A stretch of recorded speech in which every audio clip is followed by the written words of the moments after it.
Hi everyone and welcome to my channel. Today we have a super special treat for you. We are blessed with the presence of my friend Letitia Laurien, LCSW, clinical therapist, awesome person. Welcome Letitia. Thank you, Crystal. She's in California too. She's Virginia based, but she came to visit me. Why'd you come visit me?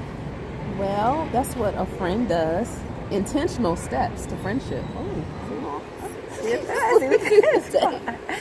No, I wanted to come and check out California, particularly the Bay Area. In San Francisco. I've also went into Oakland, Berkeley. What's the Emeryville. So yeah. Okay. So See how y'all do things. How we do it in the West. The left coast is the right coast. We saw that today, and remember we saw that today. Yes. Also, it's so great. We've been catching up on many things. Life since I left Virginia 3.5 years ago. One of the commonalities we had was our purpose in the work we're doing. And Letitia blessed me with the word or the phrase for what we're doing. She said we're building intentional communities.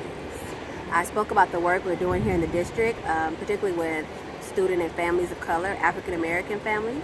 And Letitia talked about the mental health service that she's providing intentionally in Hampton Roads, forgive me, Coastal Virginia. And we were just like, we have to share this with others because I'm sure this is happening across the country, in other states, everywhere. So we're going to talk about that today and hopefully be of a support to the work you're already doing in your communities intentionally. Okay, and right. So can you speak a little about the work? They've heard about the work I'm doing here in the Bay Area with African American families, and I'll chime in on that later. But I want to give all my attention to her because I love her. How many people can say that they have a close friend that's a clinical therapist? Floor is yours, honey bunches. Okay. So with what I do now, everything is focused on advocating, supporting, and educating mental health. And in that, I found that you have to make some purposeful, intentional steps in doing so. In the area that I live in back in Virginia, I am trying to get people to understand the importance of collaboration and partnership. What my company is focused on is making an impact in the area of mental health on a systemic level. So when I say systemic level, I'm talking about not only the individual, but also the community that the individual is living in, and also the outside of that community. So we're talking about the individual. For you, like you'll be focused on the school, so the educational system. It can be faith-based communities that the individual is linked to, as well as any friends, extended family members. And then outside of that, we think even more globally. So we're thinking about politics, legislation. And so people don't understand there's a systemic approach to being able to understand how to create a lifestyle that's healthy for you. And in that, you have to think about the different avenues that we have to take in order to maintain our own mental health. And in that, we have to tap into not only internally ourselves, but we also have to see the factors that are affecting us. That could lead to things like depression, anxiety, PTSD, all of the mental illnesses that we tend to see now. So with this whole concept of intentional communities, I'm trying to build a model where different communities, and that's not only communities in the form of where we live. I'm talking about communities of people who may be interested in the arts. That's a community. People who may be interested in hobbies like scrapbooking. That's a community in itself. So it's almost like people can come together based on interests as well. So those are also communities. But these are all communities of support. And support is huge when we're talking about maintaining mental health. So in order to get to the point where people are using these different systems, they have to be exposed to them. So a lot of what I'm trying to do is get people to understand, one, that whole systemic problem and where mental health lies in that. as well as trying to get these different communities, faith-based health and wellness, even supporting businesses like financial institutions, banking institutions, hospitals, places that do yoga, gyms. I'm trying nutrition, because diet is very important when it comes to mental health. So I'm trying to get all of these entities together, mental health as well, and how can we work together so that we're making a systems change in terms of helping the individual. So then you start seeing things differently when you are in a boardroom and you're planning programs, or you're planning the budget for the following year. What you're going to be putting your money towards and into, and it needs to be based on the needs for that particular community. Like, what does this community need that we're spending the money on?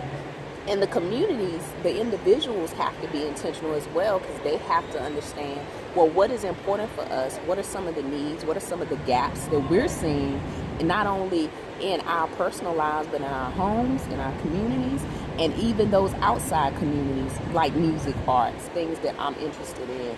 And where do I go to voice these opinions? Do I go to city council meetings? Do I go to school board meetings? So it's all, I know it sounds huge, but what I'm trying to do is get people to understand that these have to be purposeful, intentional steps that we all take in terms of advocating, supporting, and educating each other, so that in the end, it's all geared towards our own mental health. So that we can decrease the risk of suicide, we can decrease all these mental illnesses that are coming on. And with mental illness, you're talking about medications that people end up being on. You're also talking about physical problems that people are having. So I'm trying to be a part of what it looks like to be able to live a lifestyle where you are mentally healthy, because really it affects each system of us, whether it's physically, spiritually, or emotionally. I know that's a lot. I almost want to say, can you drop the mic? Because you killed it. So with that, in coastal Virginia, are there other mental health professionals that are on board with you and see this as a need to address a problem, or is it that it's Letitia, Laurien taking charge? So it's interesting that you asked me that. Earlier this year, actually last year, the time goes by so fast. What I did was I started a kind of a grassroots group called Social Workers for Change. And I started that based off of a lot of the killings and shootings that were occurring in our Black community. And I'm all about if you become agitated, then use the agitation and anger to fuel you to do something and to make a positive change, as opposed to go out here and do something crazy and riot and things like that. So I use that energy to create something positive, which is where Social Workers for Change was birthed. So when you ask, are there like-minded mental health professionals, that was my intention of bringing together like-minded mental health professionals who was able to identify with my passion and what I wanted to do, and they were willing to come on board to try and create change. Why social work? Naturally, I am a social worker. So when I saw a lot of the shootings and things going on and the riots and a lot of the marches, I was like, where are social workers? Because I didn't see us.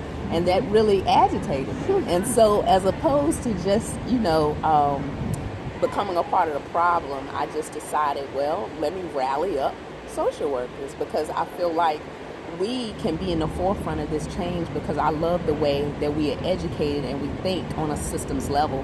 And I felt like that's what a lot of our communities needed now. So that's where Social Workers for Change came from. It was birthed. And so to answer your question, yes, there are. We have a few on board now, and I am planning to encourage more to come on board because it's needed. We can use all the help we can get when it comes to community change, because the hardest thing is trying to get people to change in terms of a mindset. So it's a lot of education and energy that goes behind that in what we're trying to do. But we are doing it. We're making small steps. We're now officially a nonprofit. So that's what I mean in terms of being purposeful and intentional and trying to make change. And sometimes it's slow, but you have to keep going. So. Yes, there are some mental health professionals out there. How are you going to bring this work to the California? Oh, here we go. She's going to move here. That is so awesome. That is so awesome. Well, Crystal and I did actually earlier just have a meeting today. I've actually attended a meeting with her at one of the schools that I'm about to say over, one of the schools that she works at, and she is doing some great work there. And in attending that meeting, it opened my eyes and made me be insightful of a lot of the problem areas that they had here in San Francisco. So what we did after that meeting was we were able to meet up with one of, I'm going to say, Crystal's mentors and colleagues, whom also encouraged me. So that was a great conversation, and I don't know, I'm going to see, I'm always open to being a part of a change process, especially when I see and hear like-minded individuals who are just as passionate, which is what I felt today. So we'll see what happens. Come up with some creative ways that I can be a part of that change process. Love it. Just a little background. When I was in grad school, Letitia was the therapist that I did my clinical practice under. So while in Virginia, she was a mentor to me there. And now that I'm in California, I have a new mentor who I love dearly. And just having these conversations about making intentional communities. The work I'm doing in San Francisco with African American families, near and dear to my heart. I've said it before, the work I do is for all children. However, and there's a comma, I have something a little extra for the kids that look like me. And what we're doing within the education system, there's some systematic barriers. And what we've seen is for younger children, we know it's the environment that a lot of behavior, difficult or challenging behavior stems from the environment, whether it's nurturing, consistent, predictable, that the children feel safe. And with that, I'm in the process of building out a new program. I won't go into too much detail because we're still getting off the ground and have some things to work out, but a new program to address those environmental needs. It's definitely not an educational placement. It's just a behavior program where there's ongoing assessment addressing the needs of children, whether it's sensory, fine motor, gross motor, parent-child interaction therapy, a visual schedule. We're adding and giving the children all the things that the environment needs to be nurturing and supportive to their needs so that the learning can take place. Because often behavior is a distraction or gets in a way as being a barrier to instruction or the child learning. So we're working on that. And just in the meeting we had earlier with my mentor, I'm always saying African American children, or black families, or children, I'm doing this. And I said that seems to be a problem for some people. And what she mentioned is that people want to say that they're colorblind or they don't see color. And she so eloquently said, when you say you don't see color, that's a problem. You're saying you don't see me because there's a set of children of color that are being treated differently from the others. And not only that, the data shows black children in all categories, education, mental health, healthcare, are on the bottom.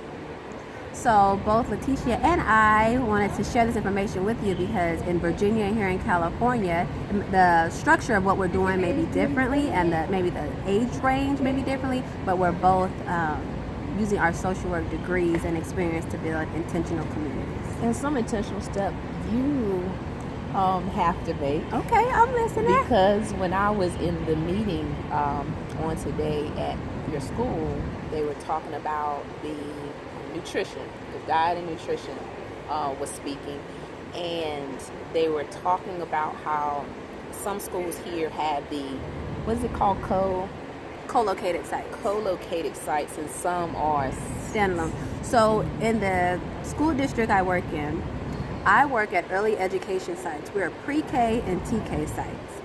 The other sites are K through 5 sites, which is kindergarten through 5th grade sites. And if they have a preschool, they're then deemed co-located because it's actually an elementary school with a pre-K classroom. Where at my sites, we're all pre-K, all TK classrooms deemed standalones. And I think when we talk about systems, one of the barriers with the whole nutrition issue within the school system here is that there are kids who may come to school late for various reasons.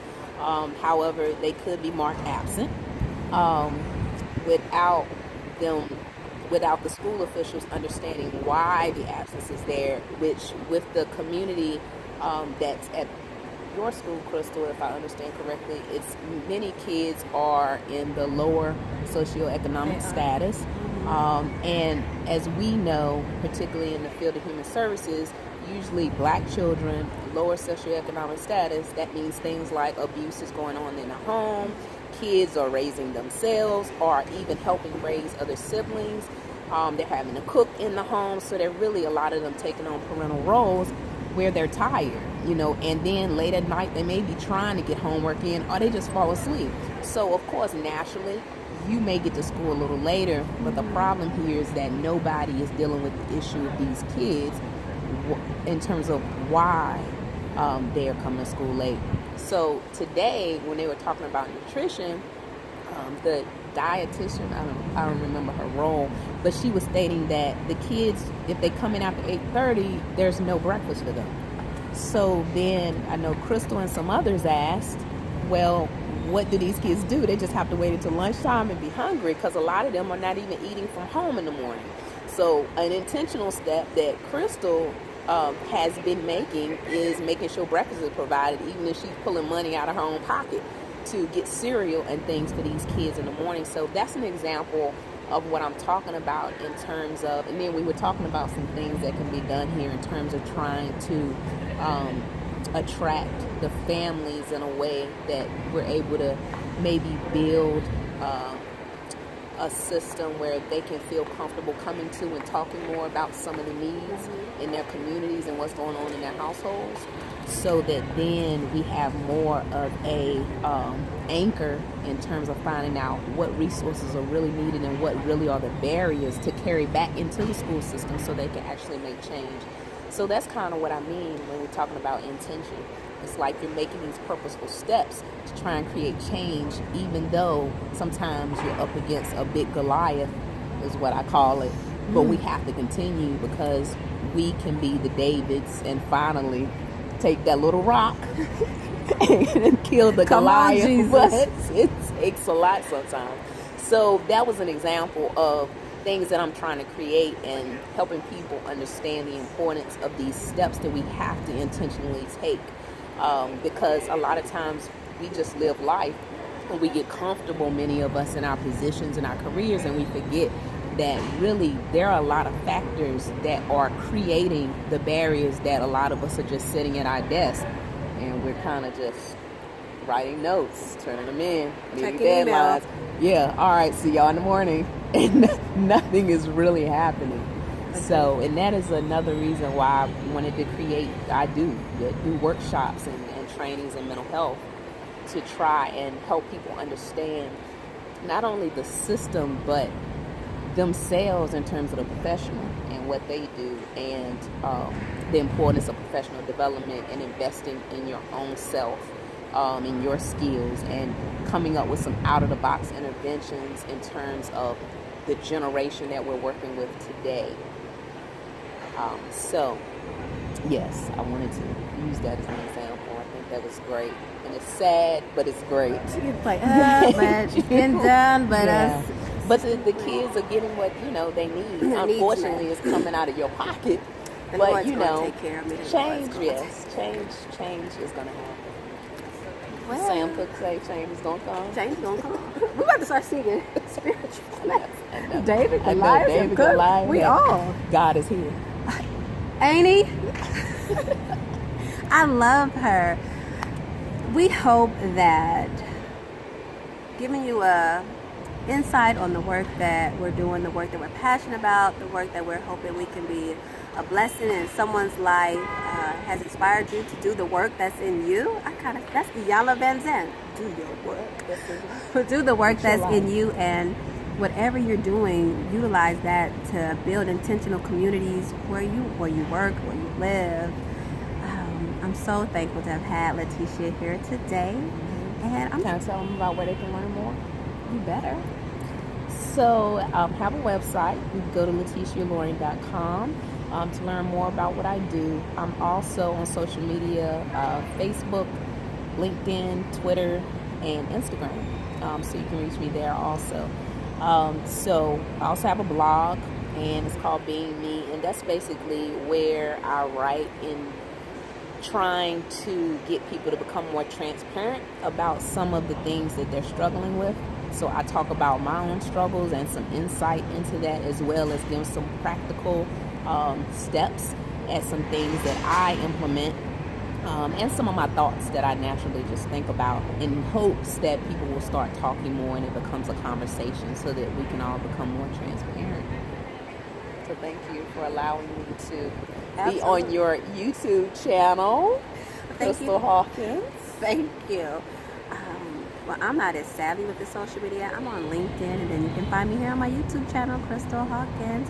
Thank you for watching, and we hope this helped you in building those intentional communities where you live and where you work. Thank you.